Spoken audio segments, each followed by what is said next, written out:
Okay, video's on. Okay, Hod. And so when we left off, you had gotten your aircraft then to well, you were in Corsica. I was on Corsica. Yeah. Okay. Okay, well, taking off from Corsica then, as we got to Corsica then, they broke up our crew. And my co-pilot and I were assigned to one squadron, and my gunners and bombardier to another squadron. So I never flew with them again. So the only one I flew with anymore was my co-pilot. Okay. First, when we got to combat then, and this was a practice that my bomb group always did, you flew as a co-pilot when you first got there to see how you'd react under combat conditions. So my first mission that I flew on the invasion of southern France was a guy named Gene Stocking. He was a captain at the time. And then I flew a couple more missions with a couple more lead pilots. And then I was made what we call an element lead pilot. I got my own plane then. And then I got my co-pilot back. And so then I was flying with my co-pilot for a while. And we were flying then what we called element lead. That would be, as the airplanes stacked down, you'd have flight lead and two wingmen. Element would be the one below and behind, second element, third element, and fourth element. In that position then, I was given a bombardier, because then flying third element lead, I would make my own run with my own bombardier on the target. In other words, the lead ship then, with his two wingmen and second element lead, they would make the drop on the target, and then our next 6 airplanes with me leading would make the next drop on the same target. Now my co-pilot then soon got his own plane and became a first pilot, and he got shot down at Milan, Italy, that shortly after that. And and at the same time then, what my Cork Tree community story that you have, at the same time, Ramey was shot down at one of the targets to the north.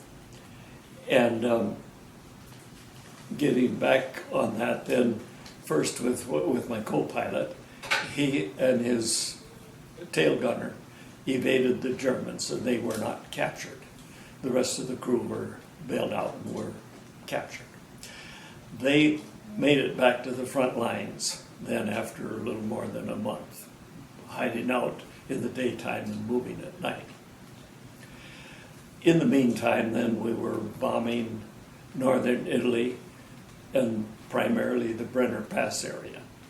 Now the Brenner Pass was about a 130-mile pass through the mountains, the only area the Germans had to bring material in or out of that area. So that was roughly from Verona, Italy, north to Austria. And those missions then were some of our toughest missions, because of course they were over the Alps, where the terrain was very, very rough. And our losses primarily through that area then were quite severe. I have a copy of a picture of John O'Keefe from Grand Forks flying back with his bombardier dead in the nose of the airplane that somebody took on the way back. You're probably very familiar with the O'Keefe boys down here. Right. Yeah, and that's their dad. And he was one of my very close friends in after the war, when we went to reunions together and that sort of thing. He's been dead now for 9 years or 10. So anyhow, in that particular time then, I then became what you call a lead pilot. So I was a lead pilot for my squadron. Now one squadron at full strength, you tried to get up 12 airplanes if you had 12 that were flyable. And that would be 4 squadrons to a group. or 48 airplanes on a mission then. Now, in a case like that, you'd go out together, but then you'd bomb separate targets and then try to get together coming home, so you'd have cover, or more firepower cover. And of course, we always had escorts. And for escorts, we had P-47s most of the time. We had P-51s some of the time. And on occasion, we had the British Spitfire as escort. So in that time then, through the winter of 44 and 45, the main thrust of the United Fifth Army was kind of in the northern Apennine Mountains, north of Rome, running across through that area. That was a very, very rough winter for the infantrymen in that area. I sympathize with them today yet. But anyhow, in that time then, I became a captain and was then. How about some dates, roughly? Some dates. Okay, in March of 45, I've been flying, late since about November of 44, but in March of 45 I made captain. And that was kind of a celebration then, because a guy named Bill Morton and I were made captains at the same time. And I was on a mission. And when I come back from a mission, Bill had got a hold of some mission whiskey, and the party was started. And but it was kind of interesting when I was that. I was supposed to report to our commanding officer, Stringer, and somebody out at the flight line, said to me, "Boy, did you ever goof up?" And so you're supposed to report to Stringer the minute you get in. So I reported to Stringer, and he didn't use the word goof, but you know what I'm talking about. "Boy, did you goof up?" And "What's wrong?" I said, and he said, "Read this." And it was my promotion to captain. Huh. And so then, about that particular time, then we were leaving Corsica and moving to Ancona, Italy. Field there was near a smaller town called Falconero. And so that's where we flew our last 2 months of missions out of there. On completion of the war ending then in end of April, early May, I was the first crew then. I was high in missions, so I was the first crew to fly home. And so, of course, on the flight at home with the war just ending in Europe, we got some pretty decent, what should I say, well, treatment anyhow. And so anyhow, flying home with me was one of our lead navigators then, which was one of my very close friends at the same time. And how did you pretty much do that in reverse? As far as ferrying an airplane back, did you go? Yes, pretty much so. I picked up the airplane, I flew back at Naples. Okay. And then I flew back to, I can't remember, it seems to me it was called like Port Lyote, but I can't find it on the map today. But not too far from Casablanca. But you were flying those legs of your flights were all like before, they're like 5 hours a day or something, 5-7 hours. Yeah. And then you got back to where? Where did you get back to the States? Well, I flew into West Palm Beach. West Palm Beach again, okay. Yeah. And then I flew up the next day to Savannah, Georgia. And that's where I left the airplane. And from Savannah, then I got 30 days rest and recuperation. So I went back to Wisconsin and milked cows and made hay. and hey at night. So, Okay. just a little couple questions.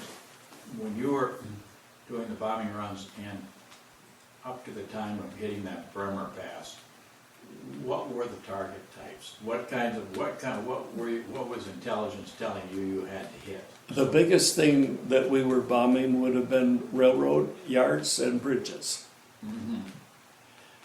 And at that particular time,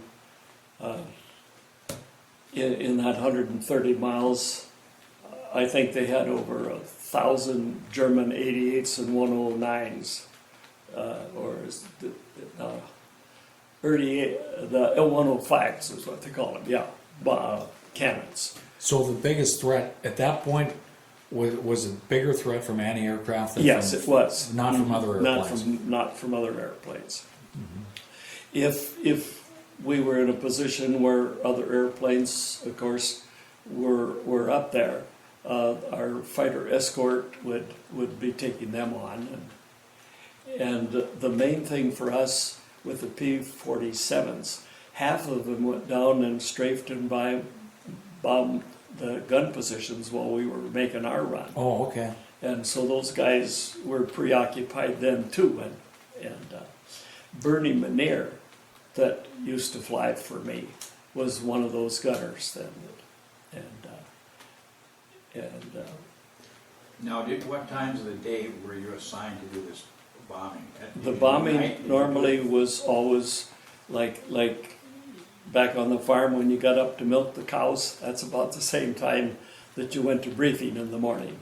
And, you know, it took a while for briefing, then it get out to the airplanes with trucks. And a formation then, like, let's say after I got to be a lead pilot. See, first I was a co-pilot. Then I got my own ship element lead, and then squadron lead, and then group lead. Okay, now group lead, you see, was at most, if you could get them out, about 48 airplanes. Now, one of the biggest things that you ran into there was weather. You know, here you are deciding something for 47 other airplanes out there behind you. And so that was always a sweat job. Okay, you explained the formation, but I didn't get it all. Was that sort of a box formation, or? Yeah, it was. We called it a box of 12. You had Okay. lead ship, 2 wingmen, second element, 2 wingmen, third element, 2 wingmen, fourth element, 2 wingmen. That's a box of 12. Okay. And then you had another box flying off this side and here, like that. So when you were the lead pilot of a group like that, was your airplane out just a little bit ahead of everybody else, or were you just in a line? Were you just Yeah, you were ahead of everybody was- everybody. You were ahead of else. everybody a little Yeah. bit. Mhm. Yeah. What altitudes were you working in this at? Well, actually, we did practically all our bombing from about 12,000 to, well, let's say from 10,500 to 12,000 feet above main sea level.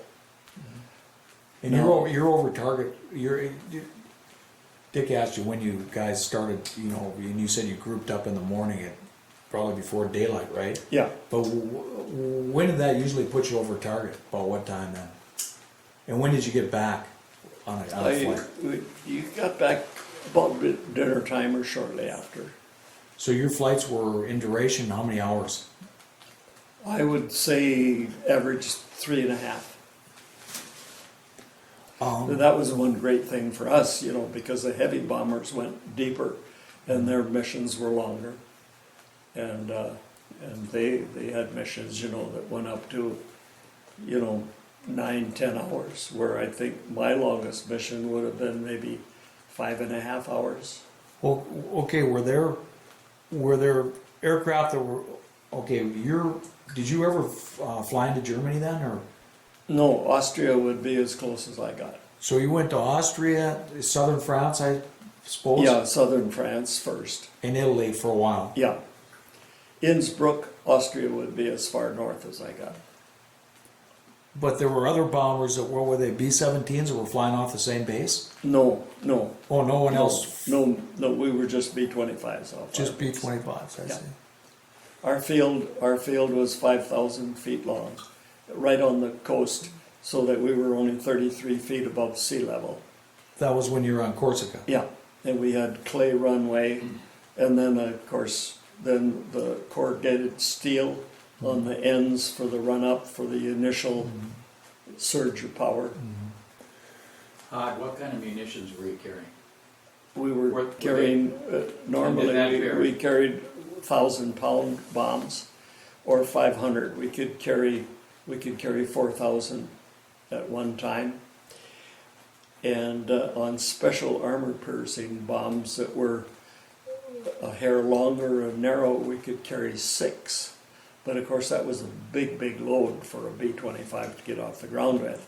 And we only used those on very short missions that were primarily on like pillboxes along the coast of Lapesia or Genoa, Italy, or seaports. And 500-pound also. Then we carried 8 of those, and then fragmentation bombs. Fragmentation bombs were anti-personnel that we used, like on the front lines, and those were our toughest missions, because normally when you released those bombs they tumbled, and it was just like throwing an armful of wood out the window, or like, and so you had to, instead of flying like this, you had to echelon out. And of course, you didn't want the chance of bombing friendly troops on the front line, so you normally flew into enemy territory first. And because otherwise, you see, like, say you had a whole string of airplanes dropping fragmentation bombs, and let's say by accident that somebody down here, as he opened his doors, the bombs fell out, and then everybody else would have dropped off of them, you see. Everybody else was a toggle switch. Right, so if I got it right, instead of flying across the front lines, you're flying sort of parallel or along the front lines. Across the front line and then flew parallel. So then that would expose you to their ground fire for a lot longer period of time? It did, yeah. How many missions did you fly on? I flew 58 missions. And I can't remember, but was there a certain number that you could have flown and then been released from service? When I first got overseas, we were flying 50 missions, and then we could go home. But we didn't get enough replacements in, so they raised it to 60. So as we were approaching 60, they raised it to 70. And so human nature is, when you got, like, I had 42 missions in when they raised it to 50. Well, you think, holy God, now I got, another bunch to fly. And so this had a certain effect on different people too. I remember one guy that in that case, it was a first pilot, he didn't want the responsibility anymore of flying as first pilot, so he flew a few missions with me as co-pilot, and then he flew a few missions with Bill Morton, one of my roommates, as co-pilot. And supposedly he was chomping on a cigarette on the bomb run, and he swallowed the cigarette. That's the story. But anyhow. But on those, the minute you broke across the Brenner Pass, you were almost relieved where you could see the first explosions of the shells. You're gonna have to say that again as soon as he shuts off the faucet here. Oh, sure.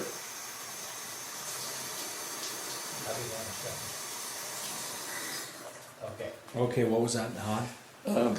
When You were talking about the Brenner Pass.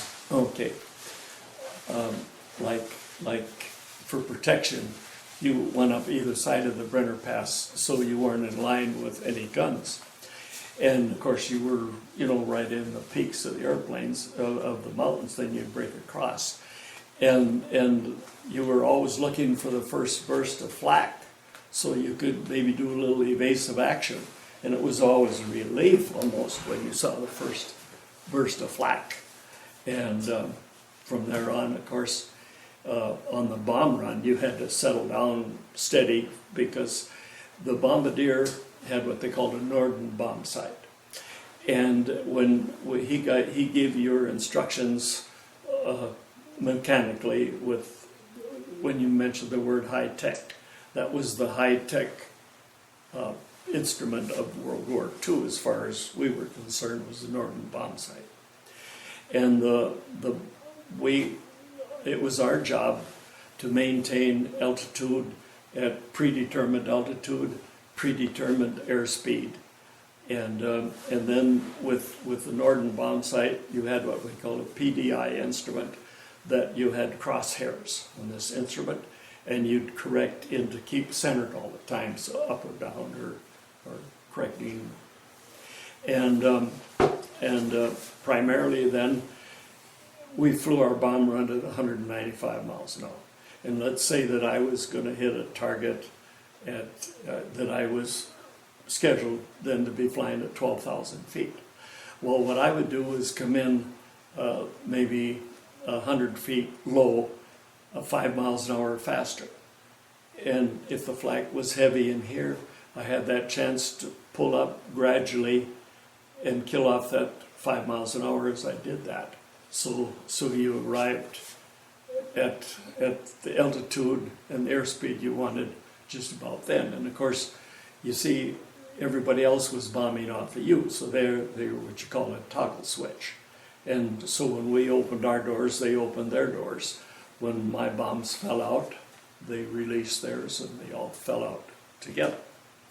So that gave more concentration, like on a railroad or marshalling yard, or like a marshalling yard's a railroad yard. But if they were keying off you and they released their bombs at the same time, or almost the same time you did, then the bombs would all fall in succession then Yeah. over the ground. Actually, what it amounted to, our bombs probably would be the shortest, because they would walk by. Oh, they walk by you. Because you had the situation, you know, the instant ours fell out, and then they'd hit their switch. But the timing in there was at a point Right. where their bombs would probably strike just beyond ours rather Right. than. Okay, so then really, if well then if you guys had the key bomb sight, then did those guys, if they held formation and they hit the toggle switch, was their lining up with their bomb sights was not as critical as yours, right? Because they're working off They you. had no bomb sight. Oh, you had the bomb sight. We had the bomb sight. They were dropping off of us. Yeah. Wow. Okay. So what happens when you lose a lead airplane and you get? Well, that's an excellent question. What would happen then if you happen to lose for mechanical or because of you lost a lead airplane? What would Okay. happen? Remember I mentioned third element lead? Okay. And then third element lead would take over. Oh, so there would be more than one aircraft then that had a bomb sight. Yeah, like the lead ship and his 5 other, or those 6 ships Right. were bombing together, and then the third element lead would make his run with his 6 airplanes on the same target. So that.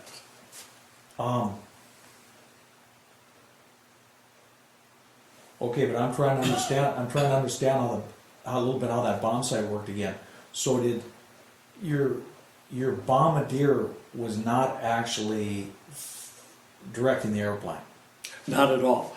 That was in heavies they did that. Okay, on the B-17s Yeah, or and whatever. B-24s, yeah. Oh, so they'd actually. So their Norden bomb sight, you know, from the indications from the Norden site, did the run for them. Oh, okay.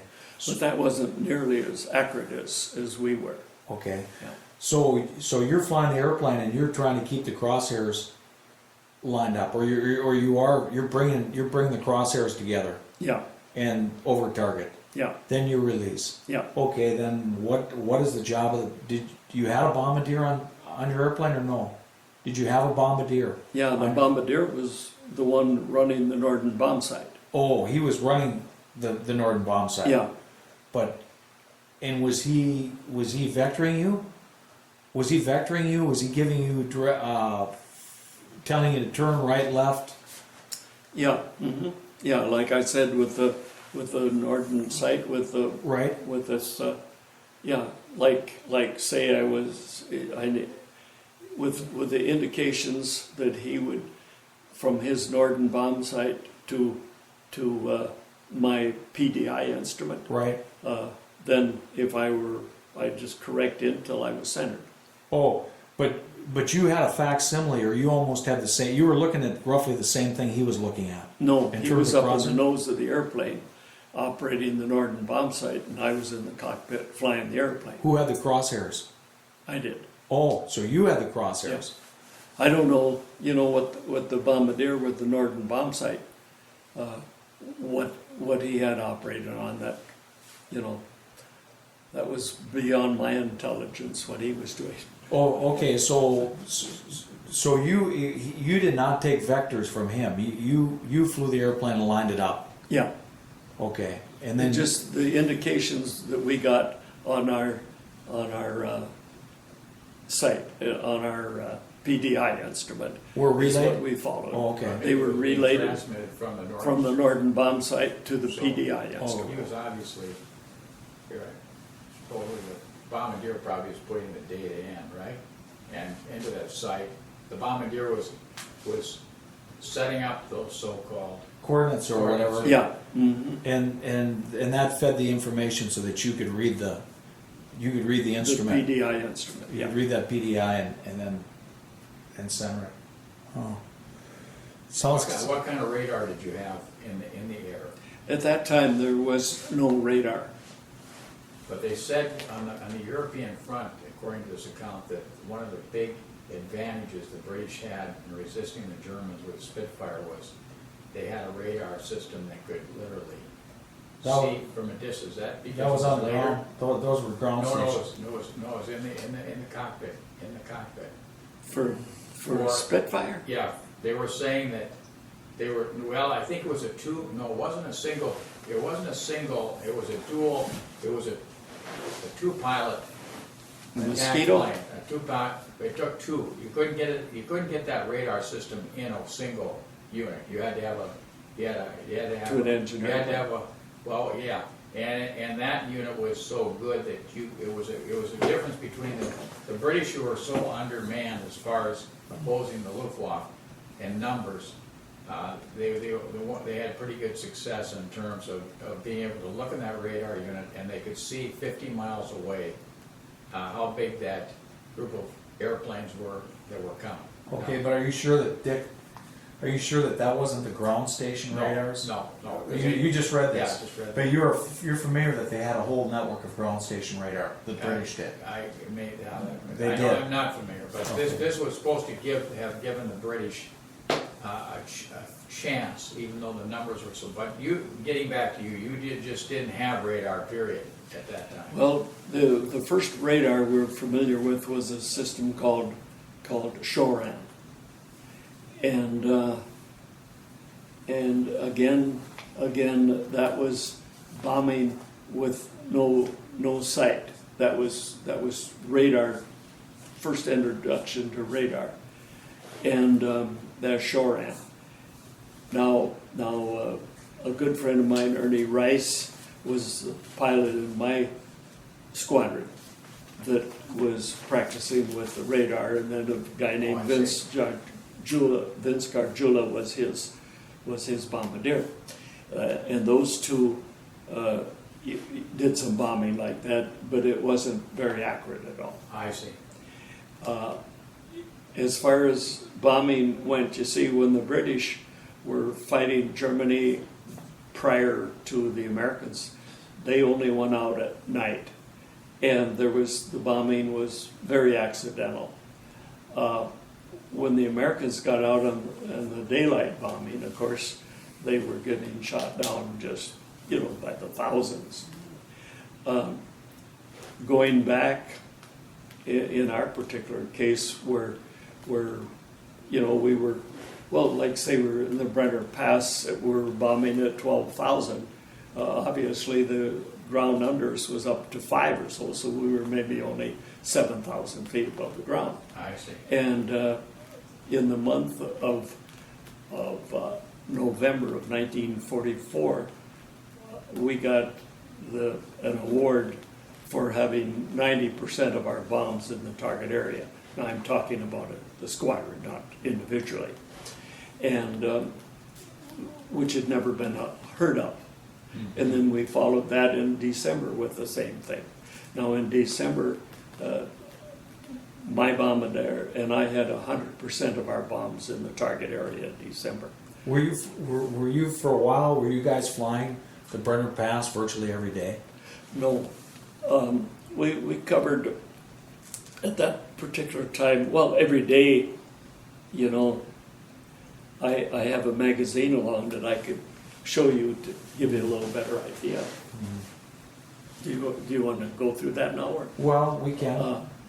Why don't you grab it? Where is it? Yeah, So you, let's see. where you get up, just stay right where you're at, maybe you'll Yeah. find it here. Mag, Let's is it in your, see. See where that have. it's in here. Oh, I know. Is it in here? No, there'd be a whole, In that brown satchel? must be in this one. This one here? Yeah, Why don't you take that over for him? the whole yeah, thing? yeah, those, I see. Here it is, right here, some of these. Okay.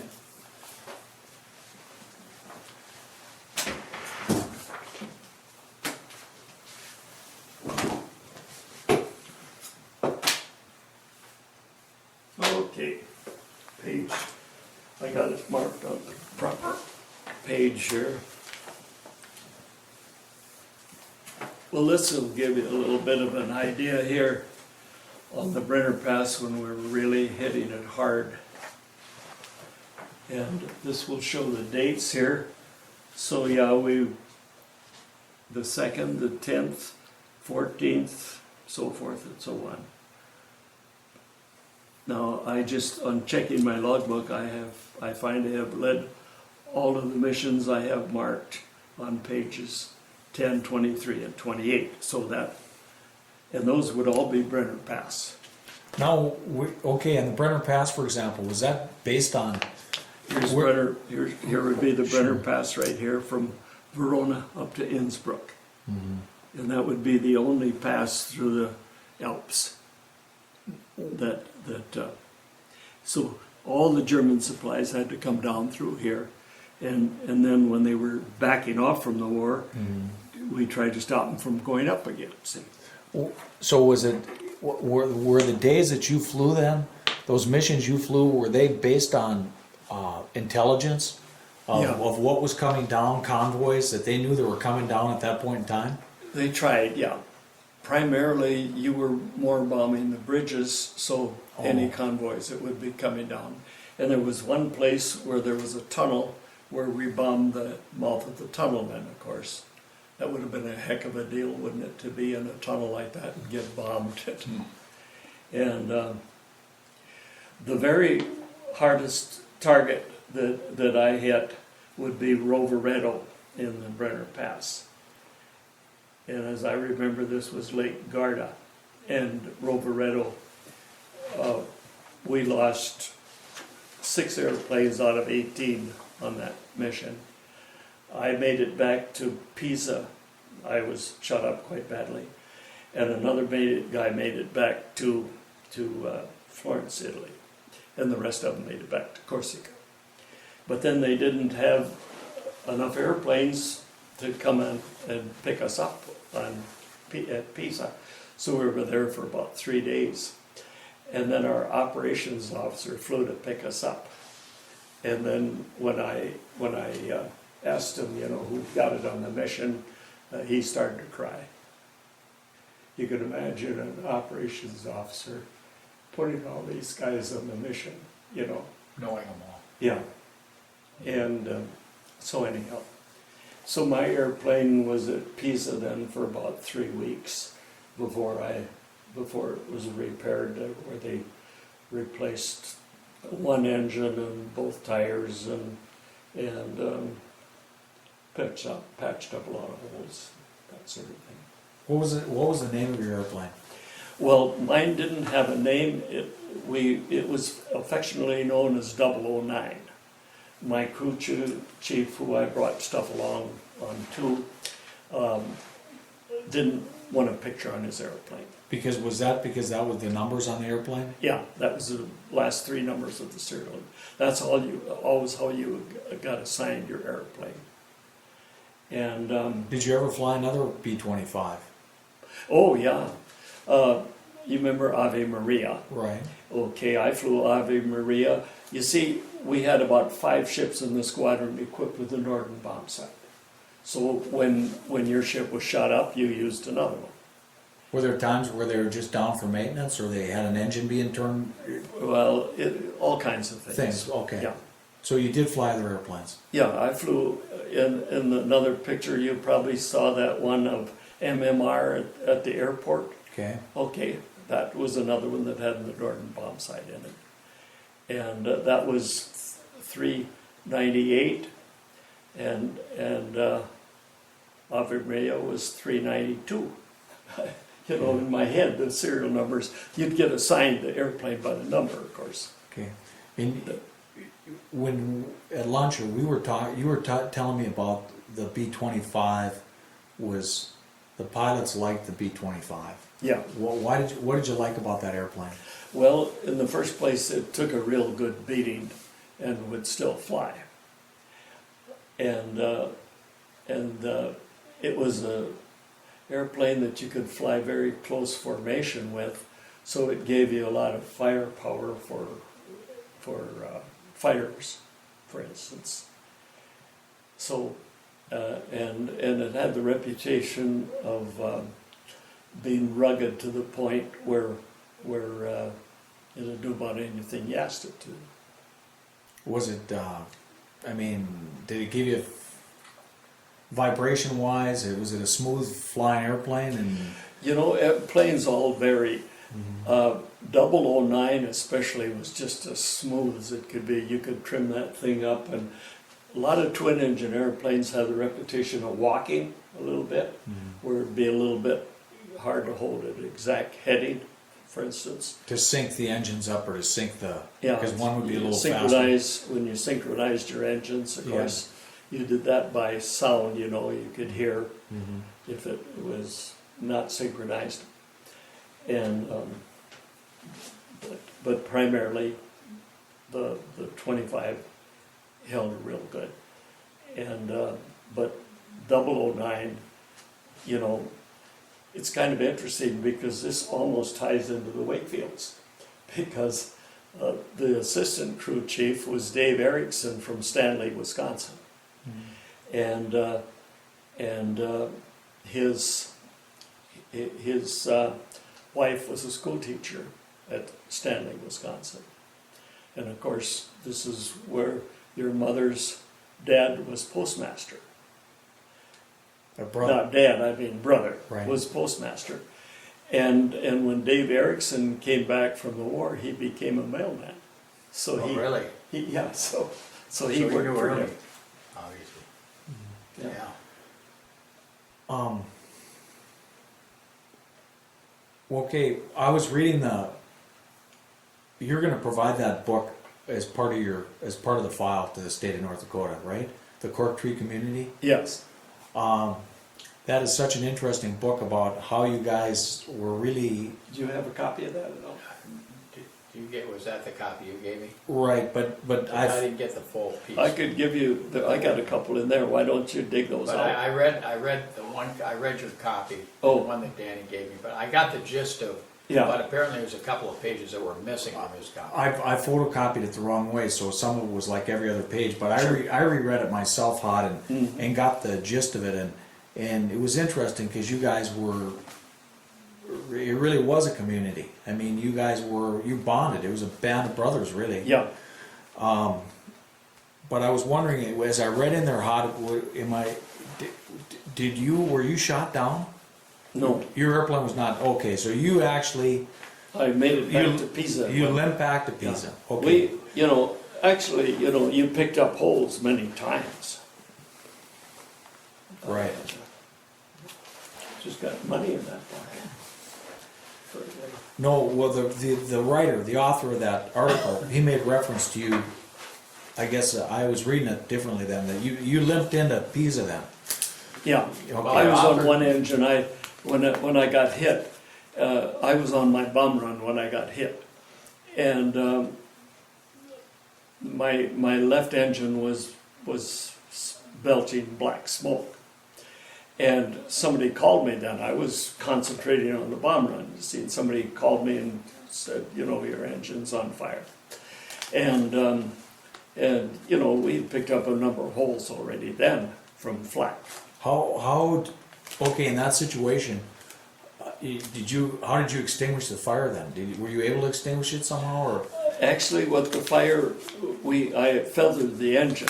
Okay. And it kind of blew itself out. It wasn't so much fire as it was oil burning against the engine, causing the black smoke.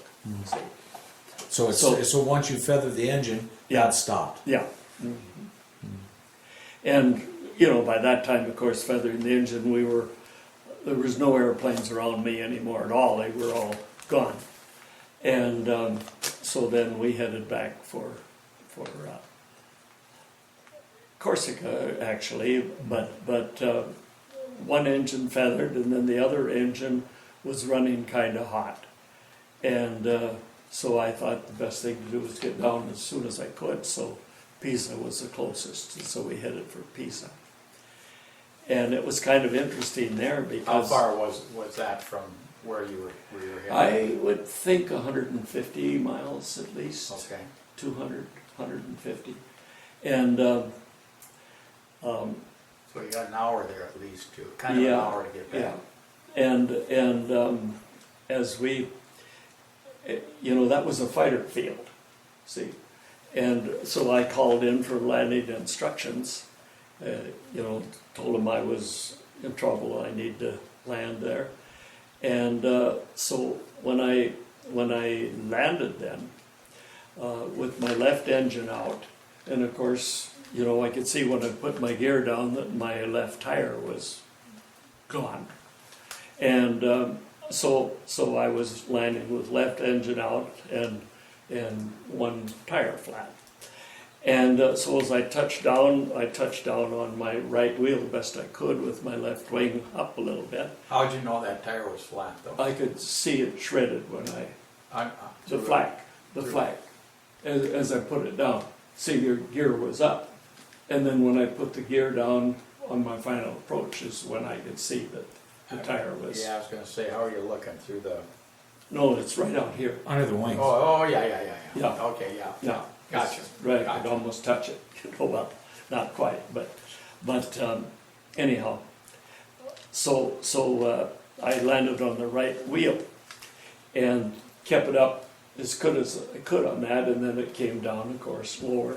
So then I used a lot of I had to use brake to keep it straight. Now, if it had been the other way, I could have used engine, if it had been my right tire that was done, to help it go straight. So then I held a lot of brake and blew the other tire. So that worked out great for me then. So then, I had, a little movement yet going then, and I eased off the runway then on a taxi area, and got out of the airplane. Well, just then the P-47s were taking off on a combat mission, and somebody blew a tire on a P-47 and went off the other side of the runway. Now, he had a droppable bomb bay gas tank, so that gas tank was immediately on fire, and He released it, or it was? no, Or he went with- or he with just- the flat tire, it was He was low enough hitting, so yeah. it dragged. And he got out of his airplane and started running, of course. And at that time, then the bomb, one of the bombs, well, he had two 500-pound bombs. And so we just got our ass shot off here. Just a second, Excuse me. excuse me.